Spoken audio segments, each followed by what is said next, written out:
welcome to everyone who's just joining us now. I'm very, very excited about today's lesson. We did poetry last week, and we are going to continue with poetry this week.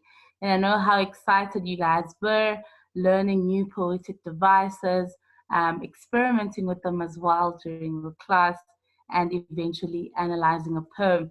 So today we're going to finish off some of our poetic devices, and we're going to be analyzing a new poem.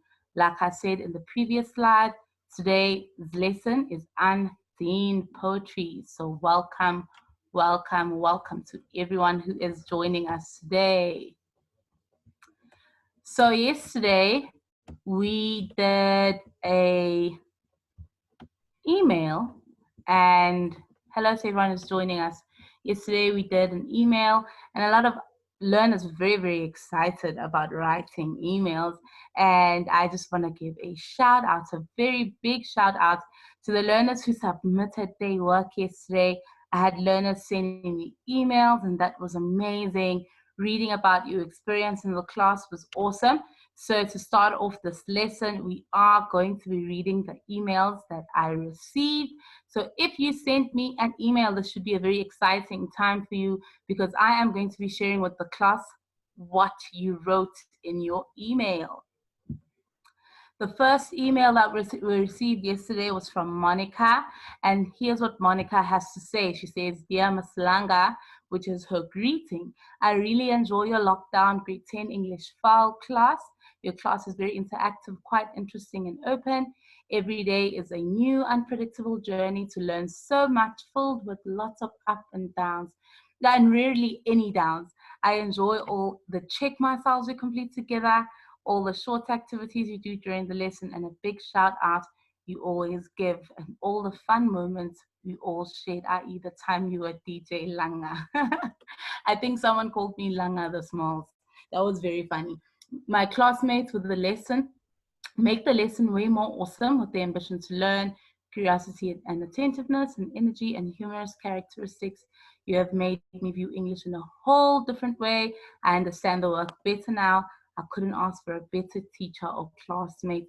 Kind regards," and she signed off her letter. Thank you so much, Monica. This was very heartfelt, and I appreciate that you really enjoy the class. The next email was from Tyrone, and Tyrone says, "Dear ma'am, I am writing this email to say thank you for today's lesson. I hope you had fun teaching us today and that you will keep teaching us. Aww. I always enjoy your class since everyone participates in the lesson. These lessons have helped me to make new friends. Plus, I have had fun listening to your lesson. It is also nice to see a teacher who gives homework that helps us improve our abilities, not just pages and pages of work. That is more tiring than help. I trust that you are doing well with the lockdown and everything is going well. I know that it has affected a lot of people. All that I can say is I hope you keep well in these tough times. I hope we go back to school someday. It won't be too overwhelming with all the kids and so little time to get through everything for you. And if any of the kids give you trouble, just send them to me." Tyrone, I wish there were more nice teachers like you in the world. These are so cute. And here's our last one, guys. Wow, these are so heartfelt. Thank you so much. Here's the last email we received from Lionheart. And I know Lionheart is popular in our class. And here's what he had to say. "Hi, Ms. Langa. I would like to share my experience with you about my online learning. It was a little difficult at the beginning. However, I have gotten used to the routine and I'm now enjoying it. I've made new friends online. Even though I haven't seen them before, we are now good friends. They have helped me during lessons and have made me laugh as well. We have always supported each other and helped each other when we were struggling. I have enjoyed nicknames that they have given me and themselves. I have also learned a lot of new things during these classes, such as things like how to write an agenda, how to write an email, how to write a friendly letter, and so much more. I found that these classes were fun, interesting, and informative. Thank you for being such a fun teacher. I have learned so much from you, even though we have not met face to face. It feels like we know each other well. I'm looking forward to going back to school, but I will miss you and our classes. I hope that you enjoy the rest of your day in this cold winter. Kind regards, Karen." Lion hearts. Oh, thank you so much. It was a pleasure, guys, reading all of your emails, especially because they were based on yesterday's lesson. I am so glad that you guys are learning a lot from all of these lessons, and I hope you take all of these lessons back to school when you get back to school. So thank you so much. If you'd still like to send me an email, you're more than welcome, and I'll give you a shout out at the beginning of tomorrow's lesson. Now, for the more serious bit of today's lesson, before we begin, just to recap for everyone who's just joining us today, and I have two participants raising hands. If you have a question, please do ask in the group chat. Right, yesterday we learned that in this world of technology, electronic communication is fast replacing the traditional letter writing of the past. In electronic mail, email is posted from one computer to another with the support of the internet. And I know that everyone thoroughly enjoyed this lesson. So thank you so much for tuning in yesterday and learning about emails.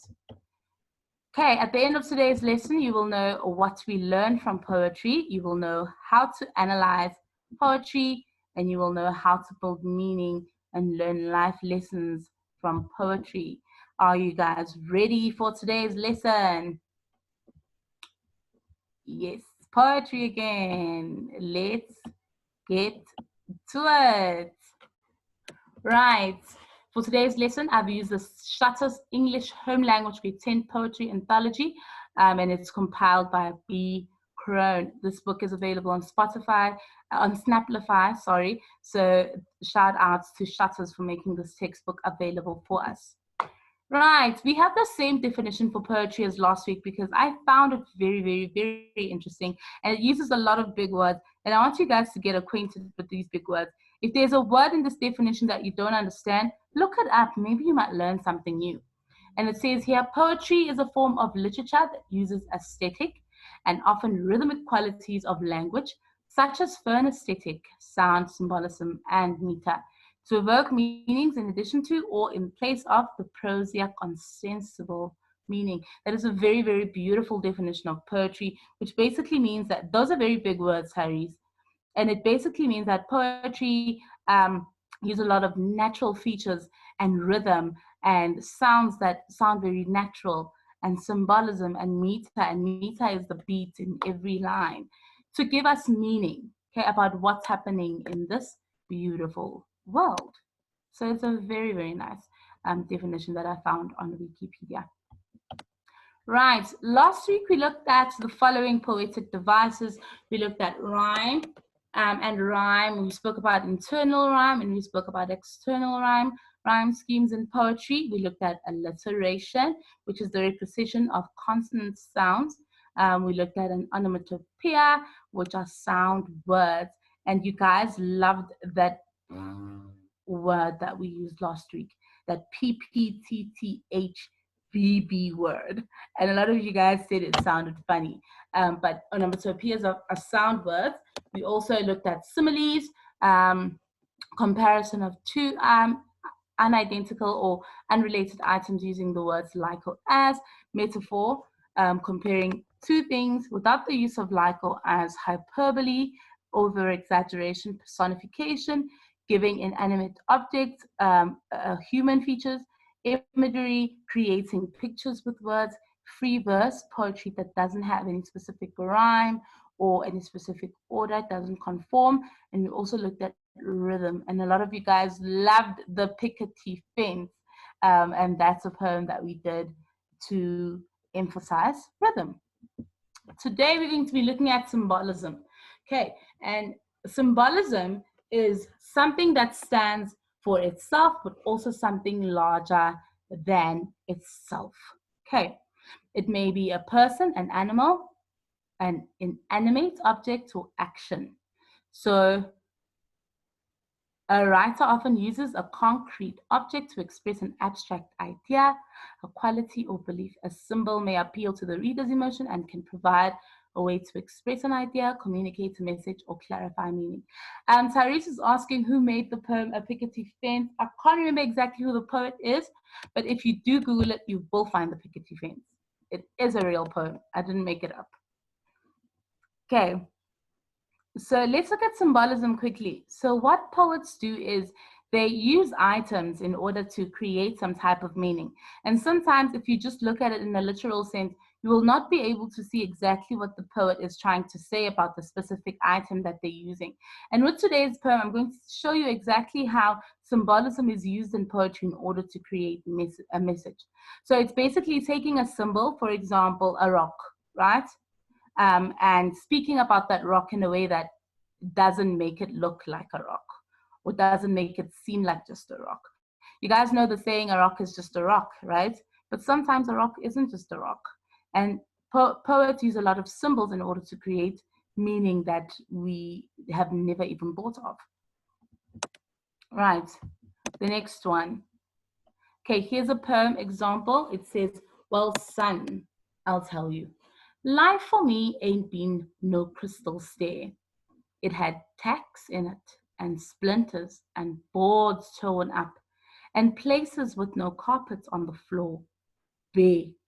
But all the time, I've been a climbing on, and reaching landings, and turning corners, and sometimes going in the dark, where there ain't been no light. So if you look at this poem, it's titled Mother to Son, and this poet has used symbolism in the image of splinters and boards that are torn up and a place with no carpet on the floor, right? When you think of that type of place, you think of a house that has been neglected, a house that is not well maintained. And she basically says after the word floor, it's bare. So for her, life hasn't been a crystal stair. Life hasn't been perfect. Life hasn't been clean, right? Life hasn't been happy. So now she says that life for her is like an empty house that is not well maintained.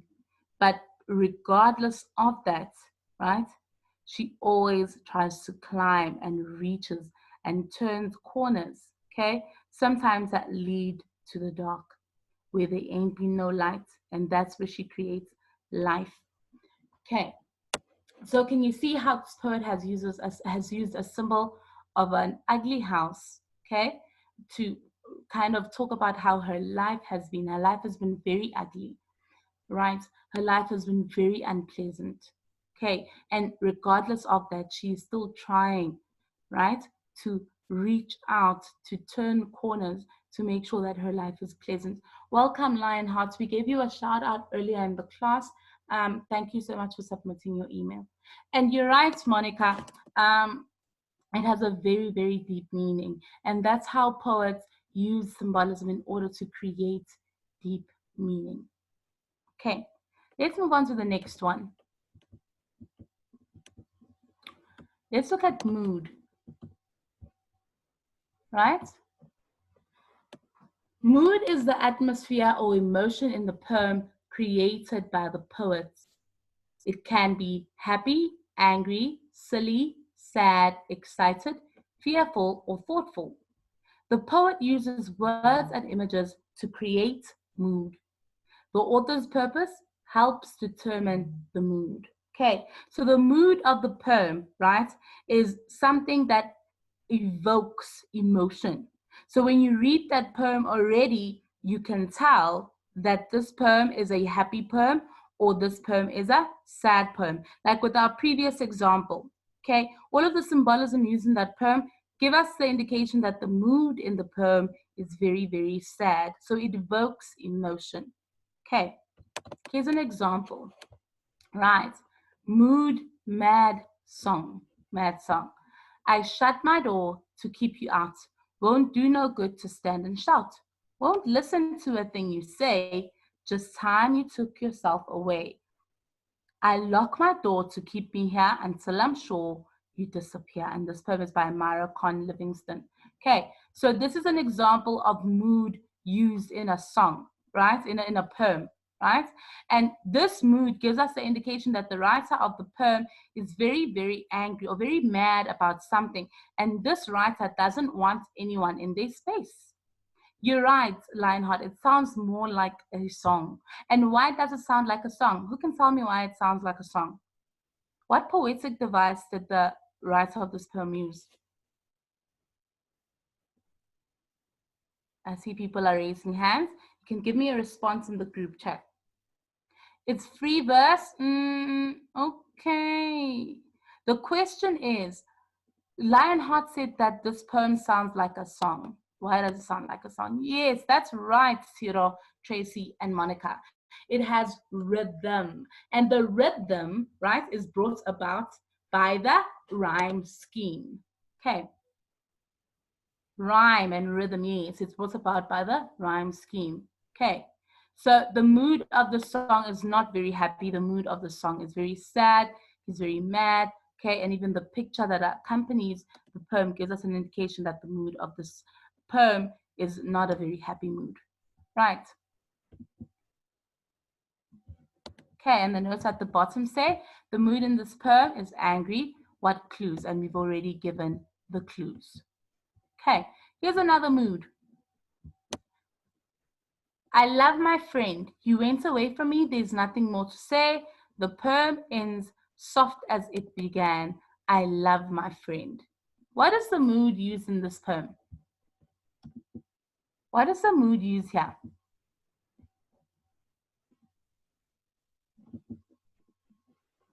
Happy? Tracy's asking, is it possible for the mood to change in a poem? Let me see quickly. Is it possible for the mood to change in the poem as it goes? Yes, it is. Yes, it is. Remember, every stanza addresses a different topic. So in the first stanza, you can be happy. In the second stanza, sad. In the third stanza, happy. So you can have happy and sad in the same stanza, in the same poem, sorry. So different moods can change in the poem. Okay, the mood of this poem is very sad, and Lionheart says it's the shortest poem.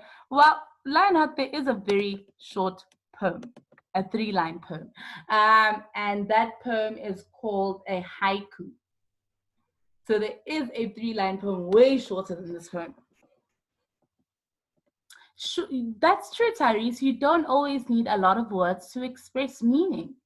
And with this poem, we can tell that the mood is sad because this person has lost their friend. And we know that it's sad because he's not saying, I love my friend. He's saying, I loved my friend. It's written in past tense. Right. Yeah, I see Monica knows haikus. Okay. He went away from me, meaning the friend left him. There's nothing more to say. The poem ends soft as it began. I loved my friend. Very sad poem, not very happy. Okay, let's move on to the next thing, diction, right? Diction refers to the language of a poem and how each word is chosen to convey a precise meaning. Poets are very deliberate in choosing each word for its particular effect. It is important to know the denotation and connotation of words in a poem, not to mention their literal meaning too. Who can tell me what denotation means and what connotation means? Yes, Cyrus, it does have a lot to do with vocabulary. Who can tell me what denotation means and what connotation means?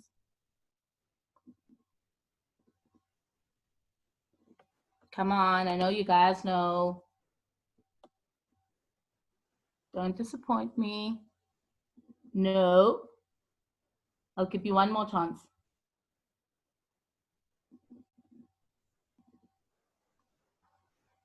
Okay, no. So denotation is the dictionary meaning of a word. Okay. Denotation is a dictionary meaning of a word. So for example, dog. Okay. If you give me the dictionary meaning of the word dog, a dog is a mammal with 4 legs, usually fluffy and kept as a pet, right? That's denotation. But a connotation, yeah, it barks. But a connotative meaning or connotation is the figurative definition of something. Okay, so first of all, if you define a dog as something cute, cuddly, friendly, a man's best friend, that's a connotative meaning of the word dog, because not everyone finds dogs cuddly, friendly. Okay, so some people could define dogs as vicious, dangerous, big, scary animals, right? And some people could view dogs as cuddly, soft, sweet, a man's best friend. So those definitions, right, are connotations. And Tyree says that dogs are beautiful. That's connotation, because someone else might not think that dogs are beautiful. You guys get it? So denotation is the dictionary meaning. Okay, it's a mammal with 4 legs, usually has fur.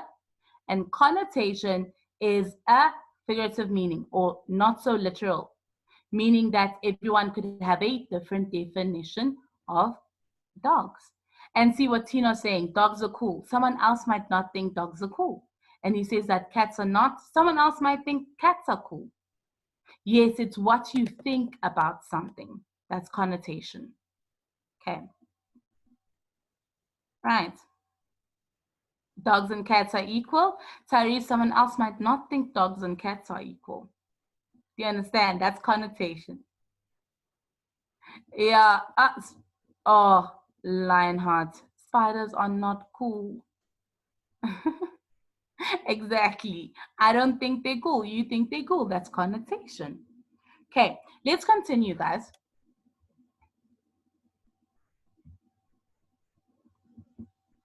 Okay, here's an example of diction. Okay, words strain, crack, and sometimes break under the burden, under the tension, slip, slide, perish, decay with imprecision, will not stay in place, will not stay still. Okay, so in this specific poem, the poet has used a lot of words. Okay, exactly. I'm going to explain it now, Tyrese. This poet has used a lot of words to define how words strain. Remember, in the first line of the poem, if you look at the first line of the poem over here, he says, words strain, right? So words can pull you down. Words can be heavy. Words can be painful, right? And in the rest of the poem, he kind of describes how words strain. So listen to it carefully. Words strain, crack, and sometimes break under the burden, under the tension, slip, slide, perish, decay with imprecision, will not stay in place, will not stay still. So this poem is defining words and what words can do. So words can strain, words can crack and sometimes break under the burden. Words under tension can slip, slide, perish, decay, imprecision, will not stay in place and will not stay, which basically means that words can harm you. Words can cause tension. Words can break something beautiful. Words don't stay, because once you've said something, it's gone, but you've said it, and the effect can break you. And he's used diction and words to describe the bad effect of words. And I see Lionheart is coming in with another definition, using some more diction. He says, words cannot be taken back. Yes, definitely. So that's what this poet has done, right? And you must notice the choice of harsh words like burden, strain, and all of these harsh words define how words can be sometimes. And someone else could think differently of words. This is a connotative definition of words. So this person thinks that words can harm you. But someone else can come along and write a different poem and say words can make you happy, which is true. Words can make you happy. But if we had to give the dictionary meaning of words, it would be a completely different story. Exactly, Lionheart. Words can build people. And Tracy just said, and some people regret what they say and some people don't actually mean it. Exactly. But once you've said it, you've said it. There's no taking it back. Exactly. Okay. Do you guys understand this now? This poem was confusing second place to Shakespeare. I've told you guys this before. Shakespeare isn't that bad. Shakespeare isn't that bad. But this poem is defining words in a bad light. Okay, let's move on to the next slide. Pleasure, Tyrese. Okay. Let's look at tone. Okay, turn is the attitude the writer takes towards their subject. Okay, would this have a different meaning for the reader if the tone changed? Yes. Okay, let's go back to this poem. If the writer used a different tone or different words here, do you think it would have a different meaning? Yes, because what is the meaning of the poem now? Who can tell me what the meaning of the poem now is? Just one sentence. What is the meaning of this poem? What is the purpose of this poem?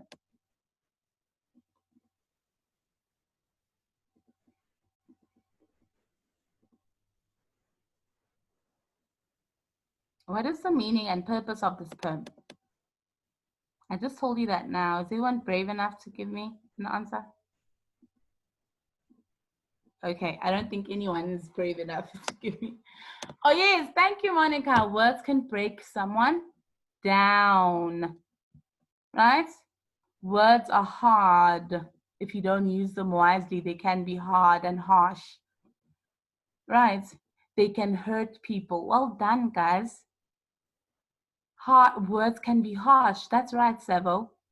Okay. So if this poem was written any differently, okay, the tone would have changed. The tone would have changed. Yes, Monica's very brave. Well done, Monica. Right. So the most important thing is you must not confuse tone and mood. Okay? You must not confuse tone and mood. Let's all go back to the lesson quickly. Do not confuse the tone and the mood of the poem. Okay? The tone is how the poem sounds. Okay? How the poem sounds. So if you think of our example about words, strain, break, all of those words contribute to a specific tone. How does it sound? But the mood is how the poem makes you feel. So tone and mood are two different aspects of a poem. Tone is the author's or the poet's attitude towards his or her subject. Mood is how the poem makes you feel, right? That poem about words, right? The poet was speaking very harshly about how words can be. That is tone. But the poem about my friend and how I loved my friend, that's mood.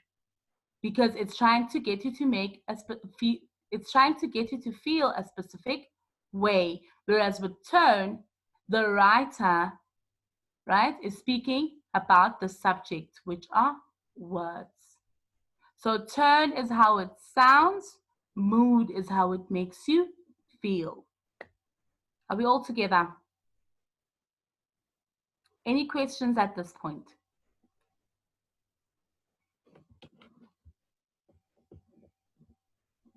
No questions? Okay, awesome. Let's move on to today's poem. So today we're analyzing a poem, excuse me. It's titled Stopping by the Woods on a Snowy Evening. Okay. This poem is a poem for grade 10 learners. It's prescribed for English home language, right? And this poem is a poem by Robert Frost, who was born in 1874 and died in 1963. Right. Robert Frost is an American poet.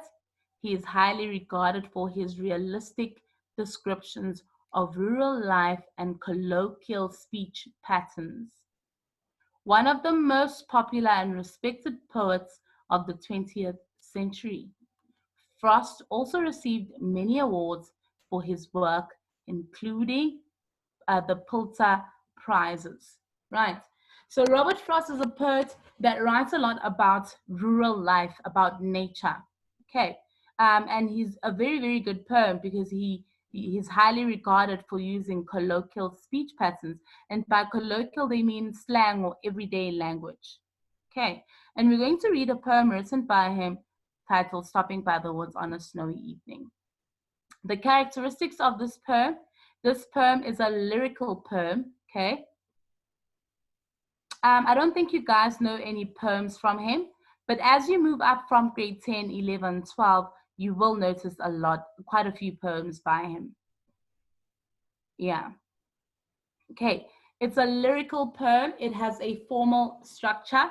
So unlike last week's poem where we had a free verse, okay, this poem doesn't have any free verse. Okay, it has a formal structure. So it is made up of 4 stanzas written in iambic meter. And I will tell you what iambic meter is in a few minutes. Okay, they define it here with 4 stressed syllables per line. Within each stanza, the first, second, and fourth lines rhyme. The third line does not, but it sets up the rhymes for the next stanza, making the rhyme scheme for the first 3 stanzas A, only the last stanza is exempt from this pattern, with the last 2 lines repeated. So this is a very structured poem, right? It's made out of 4 stanzas. It's a lyrical poem, so it's written in song form, and it has an iambic meter. Okay, let's read the poem quickly so I can show you what an iambic meter is. Okay, before we read the poem, here's an introduction. On the surface, this poem is simplicity itself. The speaker stops by some woods on a snowy evening and lingers so long that his horse becomes restless. He admires the lovely scene in silence and is tempted to stay longer until he thinks about his obligations and distance he has to travel. On a deeper level, though, the desolate woods are not just lovely, but dark and deep as well. The obliterating snow and the black nights have connotations of danger, isolation, and death. This dichotomy between what is known and unknown, between what is lovely and frightening, evokes a mood that is both sinister and magical. Right, let's read the poem quickly. It says, stopping by the woods on a snowy evening. Whose woods these are, I think I know. His house is in the village, though. He will not see me stopping here to watch his woods fill up with snow. My little horse must think it queer to stop without a farmhouse near. Between the woods and frozen lake, the darkest evening of the year, he gives his harness bell a shake to ask if there is some mistake. The only other sounds the sweep of easy wind and downy flake. The woods are lovely, dark and deep, but I have promises to keep, and miles to go before I sleep, and miles to go before I sleep. So an iambic meter is a 4-beat line. It's a 4-beat. It are 4 beats per line. Okay. So if you read the first line, it says, "Whose woods these are? I think I know." Okay. So it's whose woods these are? I think I know. So in each line, we would have about 8 beats, unless we do it this way. Whose woods these are?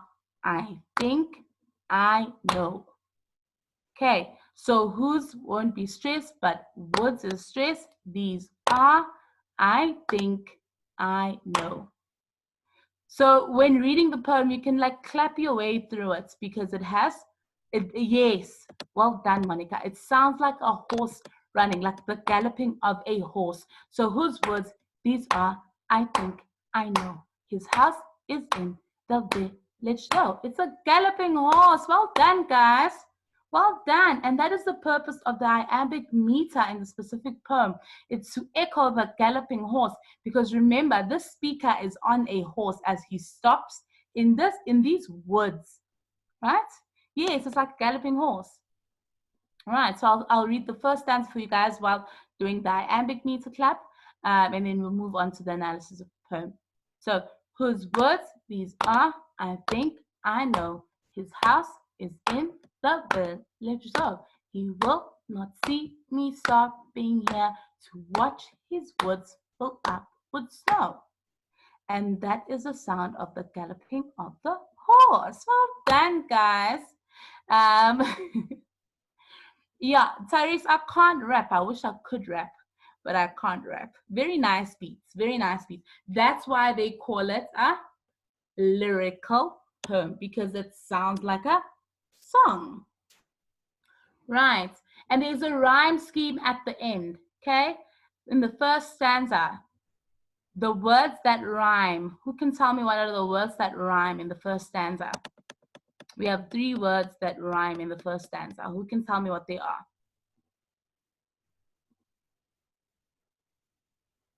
Come on. 3 words that rhyme in the first stanza. No, the, snow. Yes. In the second stanza. Rhyming words in the second stanza.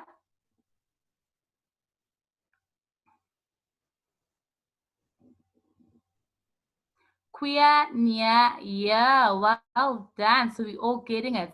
In the third stanza, words that rhyme in the third stanza.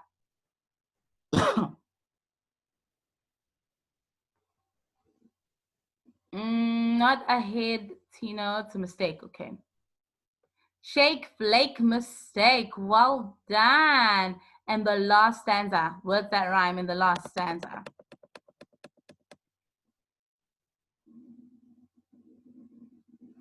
Keep, deep, and sleep. What do we call the 2 lines, the last 2 lines, when the writer repeats the last 2 lines, or when the writer repeats something? It's called a, starts with an R. Not sure. When a writer repeats something, it's called a repetition. Well done. It's a repetition. Okay, it's a repetition, right? Well done, guys. I'm so proud. You guessed that. Nice one. That's a good guess. Okay. Right, let's move on to the analysis of the poem. Right, stanza 1. Whose woods are these? I think I know. His house is in the village, though. He will not see me stopping here to watch his woods. These woods fill up with snow. So the first line of the poem starts with whose woods these, I think I know. So he's in a familiar place. He thinks he knows these woods, right? And the narrator is stopping by the woods on a snowy evening on his way home, right? The narrator knows the owner of the woods and even where he lives. So he is a bit relaxed, thinking that the owner of the woods lives in the village, and so he won't see the narrator stopping here. Therefore, he can continue watching the natural beauty of this snow. The last line of stanza 1 gives us an indication that he wants to watch his woods fill up with snow. He wants to sit and enjoy nature, which is something unusual that people wouldn't do. I mean, snow is cold. It's not snowing in South Africa right now, and people are all indoors because it's cold. But it just emphasizes how much he loves watching the woods fill up with snow. Let's move on to the second stanza. My little horse must think it queer to stop without a farmhouse near. So they've stopped here, right? And the horse is standing still at this point, and he must think it's odd. Queer means odd. To stop without a farmhouse near. So they are stopping, and there's no farmhouse for the horse to go into. So they've stopped in the middle of nowhere, between the woods and frozen lake, the darkest evening of the year. Usually when you're on a horse on a journey, right, the horse is helping you get to your destination.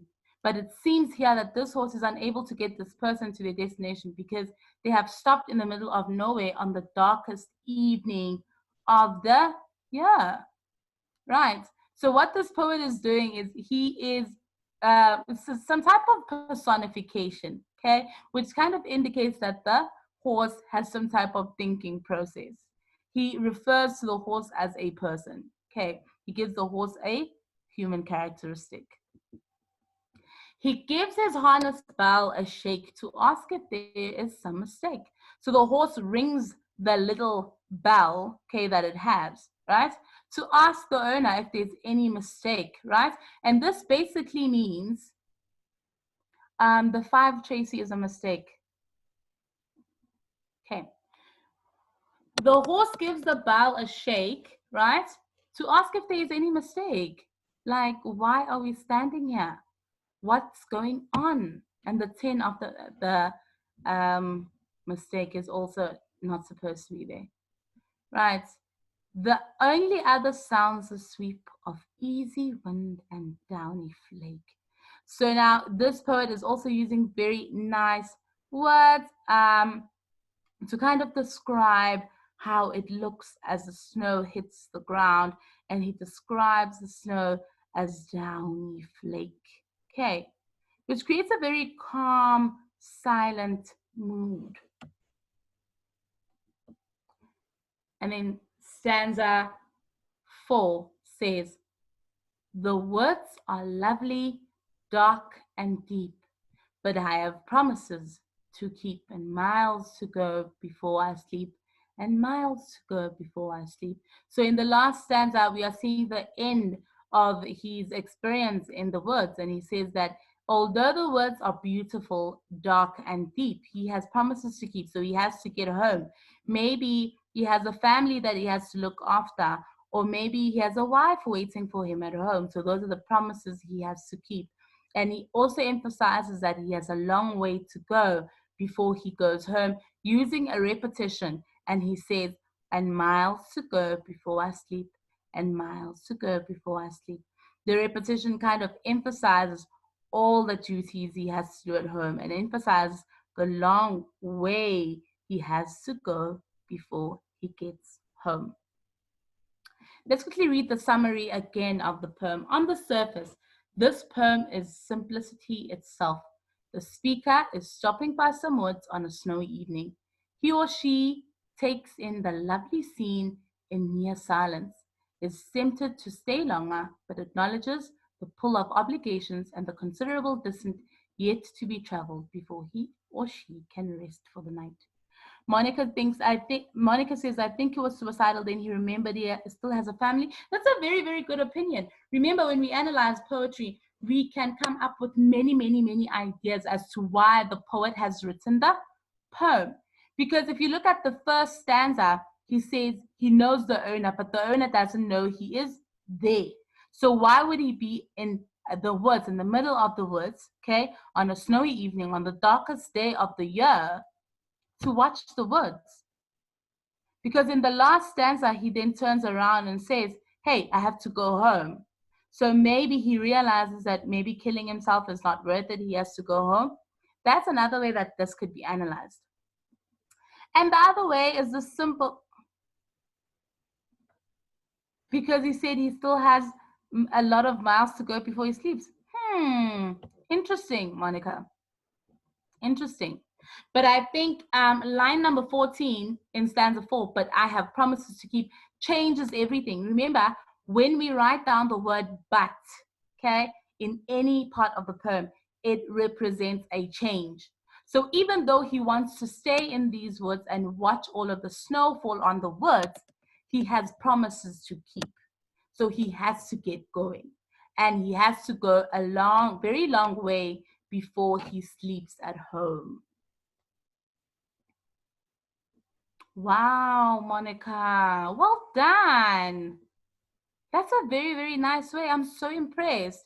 So Monica says he still has a lot of things to do before he dies or rests. Well done, guys, well done. I'm going to give you a big round of applause. Okay, big round of applause.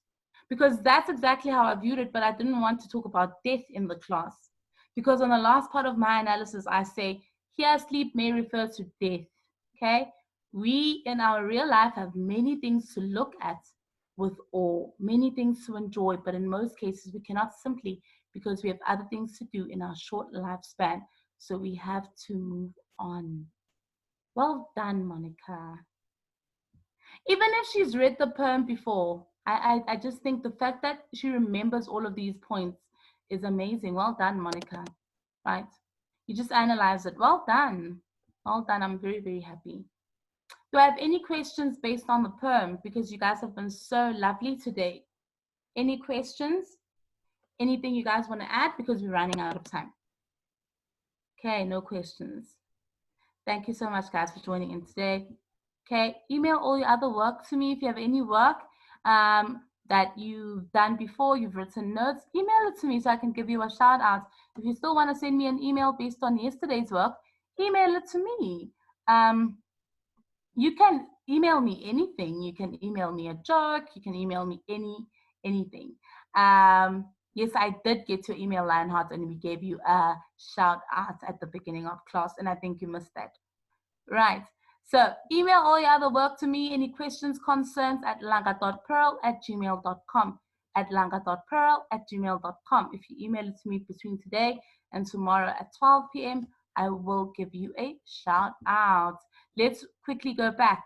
Remember, poetry is a form of literature that uses aesthetic and often rhythmic qualities of language, such as phonesthetic, sound symbolism, and meter, to evoke meanings in addition to or in the place of prosaic ostensible meaning. Thank you so much, guys. Tune in tomorrow again. We'll be looking at writing and presenting Write a Flyer. And if you want more information, you can contact www.africateamgeeks.co.za. Email me at langa.pearl or follow us on social media. Thank you so much, guys, for tuning in today. I hope you enjoy the rest of your day.